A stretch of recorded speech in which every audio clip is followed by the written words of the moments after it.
How's it going today, everybody? Welcome back to Troy's Hobbies RC.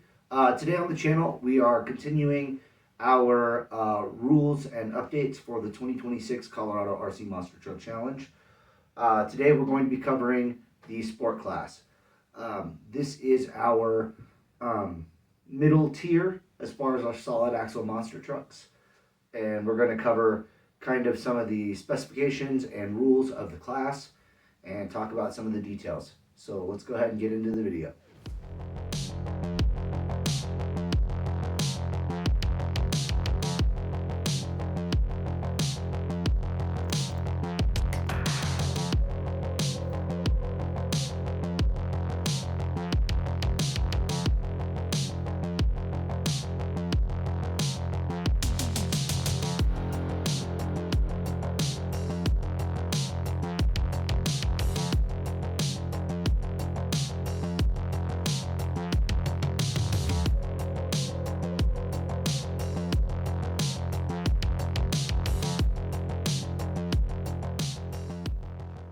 All right, so let's talk about sport class. Sport class in Colorado RC Monster Truck Challenge is our 2S brushed motor class.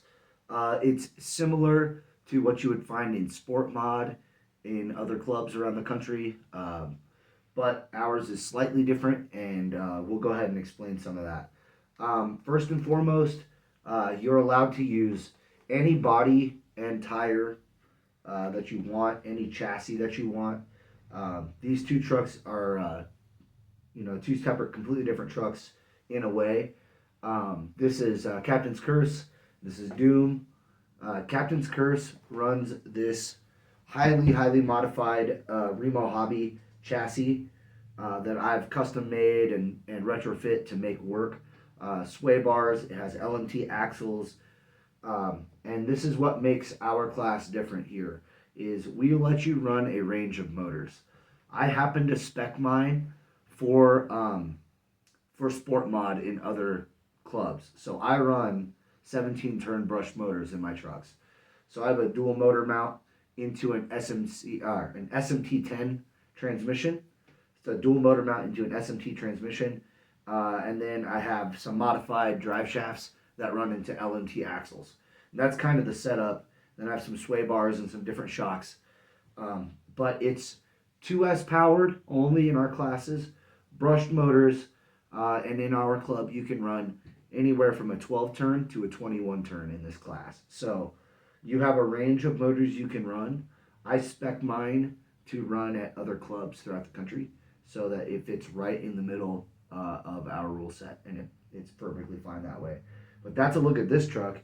It's pretty highly customized. Not too much of it is stock, pretty much just the chassis. It runs a Hobby Wing 880 dual motor ESC. I know that some guys have run like dual ESCs and things like that. I'm sure that's a better way to get some speed out of it, but that's just how I have it set up for simplicity's sake.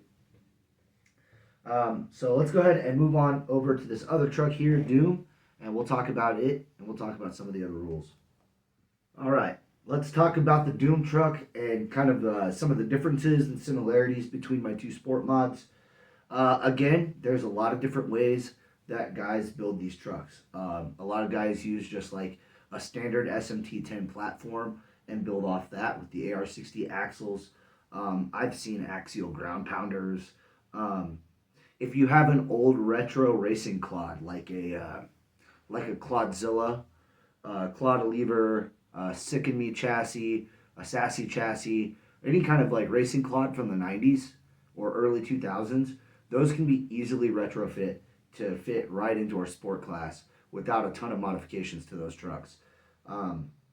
Just so, if you ever have one of those old trucks sitting on your shelf and you want to go race it, throw some motors that fit our class, and you can get those old trucks off the shelf and come race with us.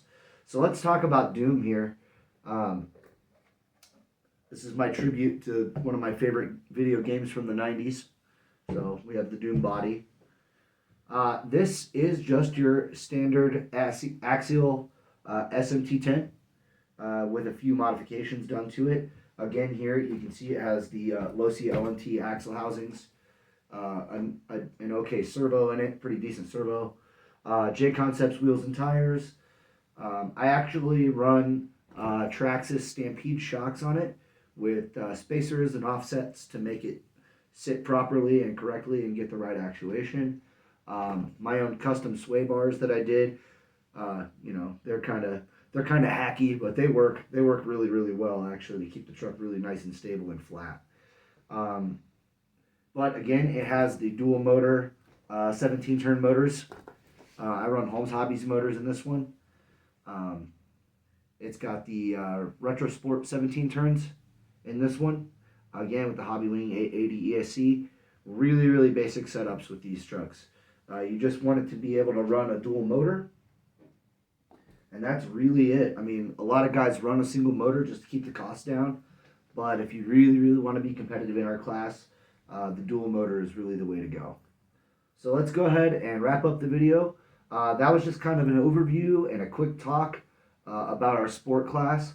Our sport class really isn't going to be changing a whole lot this year. Open class, sport class, and a couple of the other ones, a lot of the rule sets are basically staying the same. So let's go ahead and wrap up the video, and we'll get this finished up. All right, everybody, that's going to be it for today on Troy's Hobbies RC. That was a quick look at our sport class, some of the rules and regulations for 2026. If you are new or hadn't followed us before, or if you're confused on some of our class rules, again, you can find all of that on our website at troyshobbiesrc.com. Don't forget to follow us on our social media, Facebook and Instagram at Troy's Hobbies RC. And, thanks for watching, guys. Give the video a thumbs up if you all enjoyed it. Subscribe if you guys are new. And we'll see you guys next time. Later.